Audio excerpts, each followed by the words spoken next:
a date on when the marketing campaign goes No, we out? don't have a date, but from what I hear, the containers have landed in the US.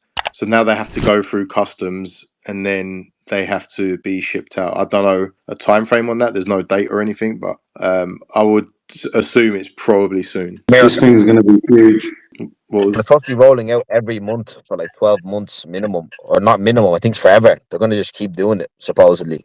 They're to run this charity, and it's not just going to be just in America. Imagine the whole world every year, something like 1 million or 500. It's going to do magical stuff, man. But it's just the engagement you get from putting on the internet, look what I got in the mail, or this or that, or, you know, it's just the outreach is going to be big. It's very big, and it's genius. The guy's a genius. But yeah, I think if you to optimize the whole campaign, you'd probably want to pump the coins up. So when people do receive and they look at the chart, it looks green. That has to be done. People only buy green candles. Yeah, for sure. You offer big candles with that tornado cash. With Richard, when he's going to inject money, he's not going to be injecting a little this or that at the start, the first time anyway. He's going to be looking for a big boof explosion, then start off a few more explosions. So as well, like there's not only are those funds that just got bridged in sitting there, there's I think last time I checked about $20 million of stables in Ethereum already on the bridge on Pulsechain that have been there for forever, just like sitting idle. So there's a lot of money that can be injected in right now, like over 20 mil in stables and ETH could go in at some point to the market. So, but we know one thing for sure, right? Nobody's here before us. So as soon as this thing moves, you know, we stand to profit the most. Yeah, tell me about it. Especially if you've DCA'd in on the way down, and, you know, you're just sitting on all your bags. Then yeah, those are the people that are really gonna see the major gains. But and it won't be for a short period of time. I mean, from what I'm seeing, this thing's, you know, it's a blockchain. It's not just a coin. And from what I'm seeing, Pulsechain and Pulsex are designed to go up massively over 2-3 cycles. It's not going to be no one-hit wonder. So for the long term as well, like I said, you know, 3 cycles is 12 years, right? So those kids that are playing on them sketch pads will actually be buying crypto by the 3rd cycle. Pretty crazy to think about. it's funny because EOS or EOS raised $4.2 billion, got sued by the SEC and settled in court. I think they paid like $26 million in fine to the SEC. They didn't even bother fighting them. And then like no one's building or really using that chain. It exists still, but none of those guys get called scammers. And the guy who raised less, but still in the billions, that actually fought the SEC and beat them, still gets called a scammer. So that's interesting. Yeah, I think people that call Richard Hart a scammer are either usually promoting another chain or just straight up idiots, because he's shown through Hex that he's not a scammer. Just the efforts this guy took for this leave behind marketing piece at people's houses. Like no scammer would do that. Period. Right? And people are forgetting as well, if he lost that case, he would have probably gone to jail. So he put it all on the line, you know. Yep. And there's just no way that this ecosystem is not gonna pump with those pieces hitting people's houses, whether it's from the pieces or not, or his ego and just wanting it to be successful or not. It's like, when you think about the combination of everything, the Pulsex buy and burn system over 2-3 cycles, what that's going to do, the amount of sheer funding he's raised for Pulsechain and Pulsex, as we know, is in the billions. And of course, he's well known for his extreme marketing skills.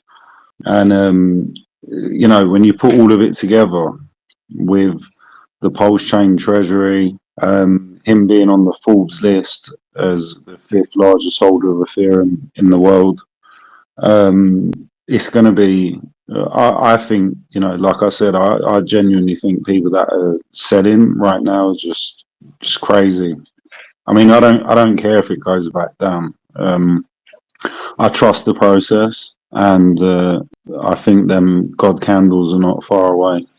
Exactly. I mean, that's why it's almost it's like such a beautiful, perfect storm. It's almost too beautiful. It's almost to the point where it's so rational.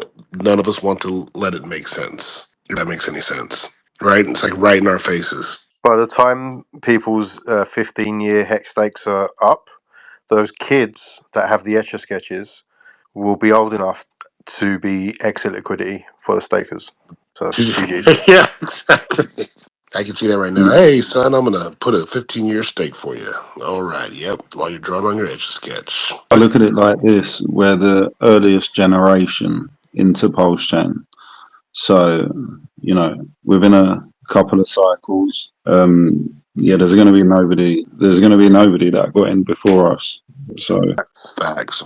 My hex stake is 5 4. I guess I had 4 more years, 3 more years on the P hex stake. That's good. It'll be interesting to see. I'm telling you, I really hope he's like shipments are delivered. Wow, look at that chart. And he's just like someone's bridging in millions of dollars every day. It's working. It's working. That would be epic. That would be epic. Yeah, you got to assume these things are going to be passed on for quite a while. If they don't need it, you're going to pass it on to somebody and give it to their kids. Everybody that comes over probably going to with it, sitting out on the kitchen counter while the kid's playing with it. And like, where'd your kid get this pulsechain.com thing? It's going to come up in conversation. You're going to get on the phone with his buddy. He's going to go, well, guess what I got in the mail? What the is this pulsechain.com thing? I mean, do we know where they're sending these to? I mean, there's only 400,000, right? So I assume they're only going to send them to like G places. Yeah, I don't think anybody really knows exactly where they're going, but I think just high net worth individuals should be receiving them.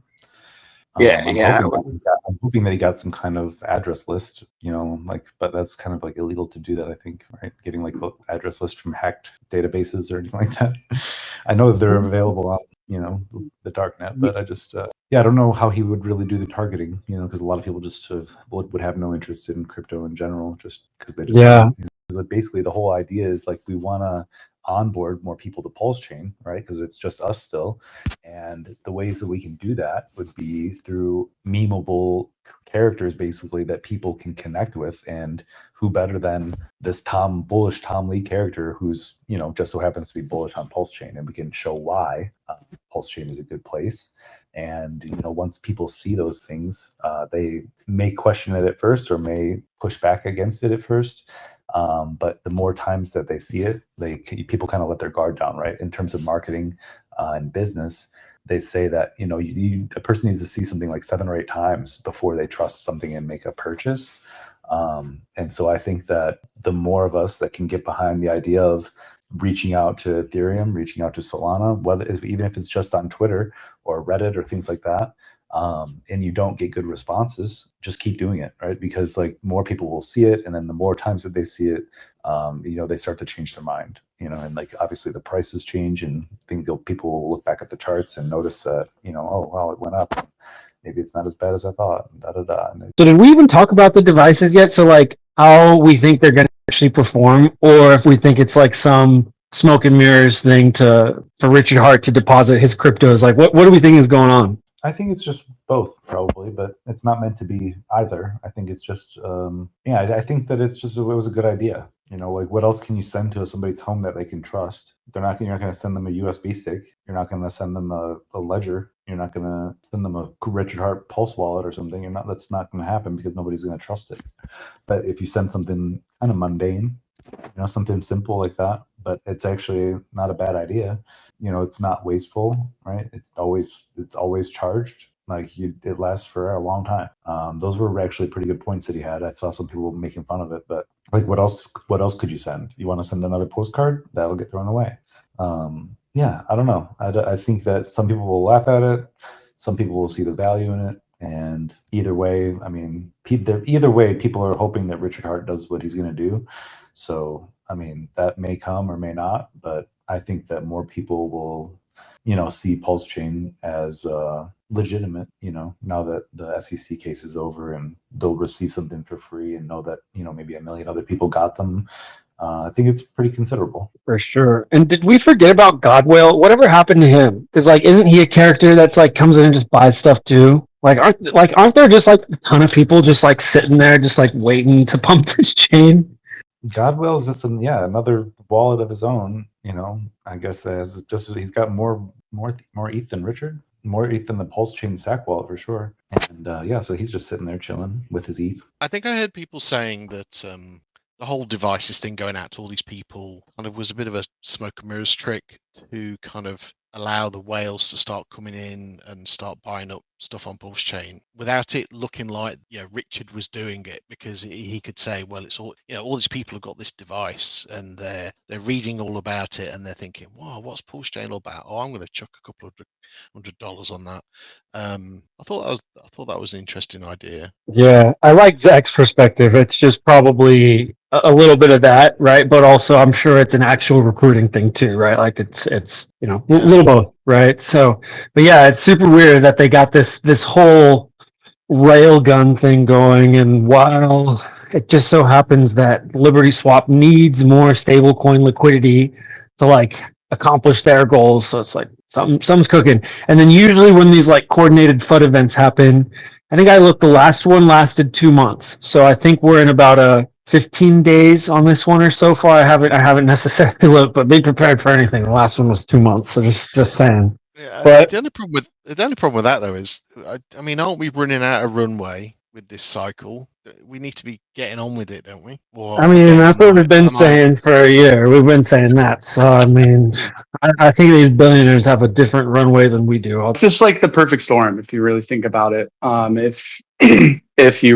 If there's a, like, in terms of like marketing, like in mailers and what you like the devices are, of course, there are going to be people are like, what the fuck, what's going on? But at the same time, it's just eyeballs. That's the only thing that kind of like matters in any kind of like marketing effort for a business, industry, crypto. And really, it's never actually been done before. What do you think is going to be the future of Pulsechain? Like, what do you understand?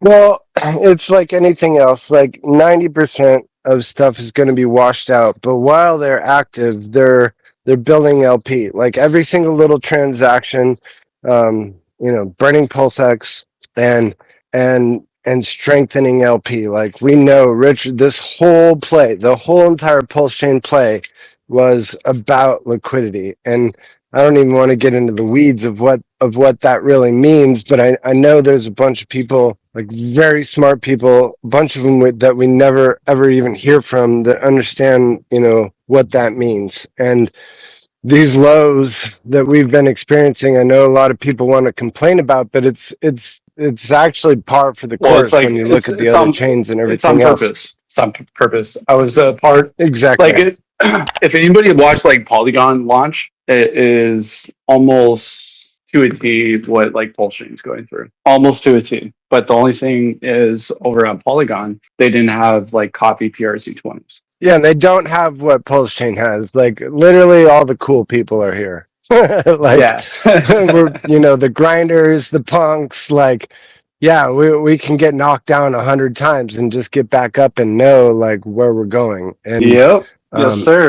That's what I just went through for like the past like 2 months. So it's crazy. Yeah, it is what it is. Like we know that how the money flows. Like it's actually the real trickle down economy, but it's not a trickle when it's going from the top. From BTC to E to the other blue chips. It's a trickle when it hits the bottom, but every one of those transactions in LP makes a difference. And I haven't backed up the math, but to me, the LP game is actually much stronger at the lows. And once we start to really fly, like it's actually, it looks like it's great, for a lot of these smaller tokens, but it could actually be kind of detrimental. Anyway, we have the real Torin, only for some. The bit right. Well, that's what I mean. Like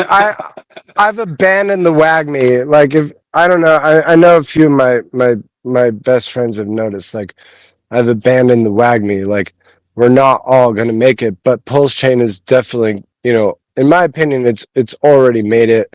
When you look at the overall numbers, we have so much more attention coming into this chain every day. We have people all like over the place, like onboarding left and right, from the other chains.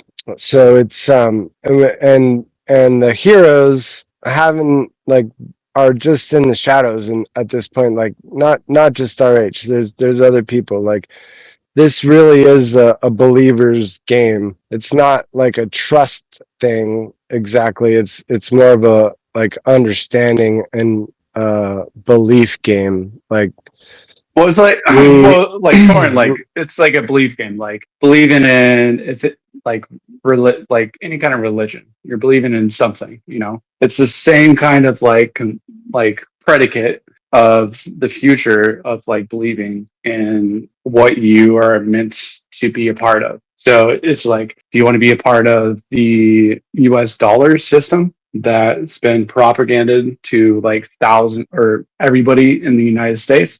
Or is it a system that could be created that it's at the start, at the new beginning, before the the like transition to right. wealth, and then those individuals that are building, grinding, doing sleepless nights like you and I and Hodl and any other builder here on this chain, and providing a different kind of landscape for the future. And I'm almost sure Richard has said it in the past too. Like, there is a major difference though between trust and belief. Like, you can believe in something and still be able to maintain like zero trust, where like it's good to go. Nobody's in control of your stuff except you. And you're really along for the ride of the community. Like, you believe in a community is like, then that's what a market really is to me. Like, if you go to Bangkok, you're going to find a gigantic market. If you go out to Patong or somewhere else, it's going to be a smaller market. And so, to me, the more people you get into that market, the better you're going to do. But at the same time, if go to a smaller market where everybody and how things work, it's even better. So that's what really drew me to Pulsechain. Like, I was able to relate to people, every one of them. Like, and still, like, there's very few people I run into Pulsechain where I don't at least understand where they're coming from. And so, what's interesting to me though is like, for how well we're doing as a chain, like how the narratives keep getting like spit out, like what people are focusing on. Like, I almost hardly ever pay attention to Twitter for that reason. Like, and I think it's part of the overall, I don't know, I wouldn't say plan, because I really do think like the chain's in our hands. It was a totally different situation in terms of influencers when Pulsechain launched, and then we had pdai, which anybody can say what they will about pdai, but pdai literally pushed this chain to where it's at this point, in my opinion. So I don't I'm not going to say it's any kind of savior. I hope it is. Like, I really hope that PETA is like the one thing that can't be touched by any government or any, that can't be killed. But we haven't really established that that's going to happen. But just in terms of how the community, we know the community is fully behind it. Like, it's RH and Trump worthy marketing nonstop. All attention is good attention. So I think the pulse chain bull run, I think, is going to be very closely attached to the massive, never before seen marketing that I feel like is going to start soon. And I think it's not going to coincide directly with everyone else's bull run. I think it'll probably last longer. It'll probably start later, which it kind of already has. And it will be much, much more interesting. You think the marketing is going to be the catalyst that sparks it? I think the marketing and all the things that will go along with the marketing. not just the tablets. Like the tablets are cool, and I think the math on the tablets is actually fantastic. I believe we're going to see 10 million plus of these things go out to targeted individuals that will be more likely to take action than just the general populace. But that combined with green candles that may come about with the gatekeeping getting pulled back, it's going to be just like the perfect storm of marketing that will result in hilarious gains. So I'll tell you what I think right here is best case scenario. Best case scenario we could possibly hope for is that next week, MicroStrategy gets added to the S&P 500. If you haven't seen this happen before here, when a stock gets added to the S&P 500, it runs up like crazy because so many index funds have to buy the stock. They must do it to obey their charter. Now, if you own MicroStrategy right now and you know that all these mutual funds are going to need to buy the stock, what are you going to do? You're going to hold it hostage. You're going to demand a higher price. So all this money goes into the MicroStrategy stock. And really, when you buy MicroStrategy, the stock, you may as well be buying Bitcoin because that's the only thing that gives MicroStrategy any value. I don't think the business itself does anything else, or whatever it does, it's dwarfed by what Bitcoin does for it. So if that's the happens, in that case, we are now practically liquidity bonded with the S&P 500's trillions with Bitcoin. This could send that thing running far faster and far higher than we could have possibly imagined.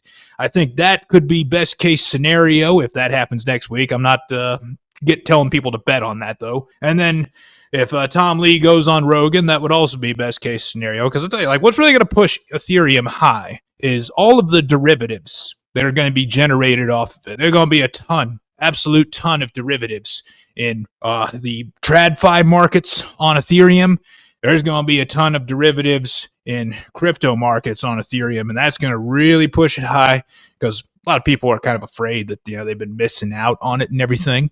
Because some people really don't think that it's going to go higher than what it's done so far. But once it goes above 5,000, so many shorts get liquidated. That thing is going to have an easier time going from 5,000 to 10,000 than it did going from 2,500 to 5,000.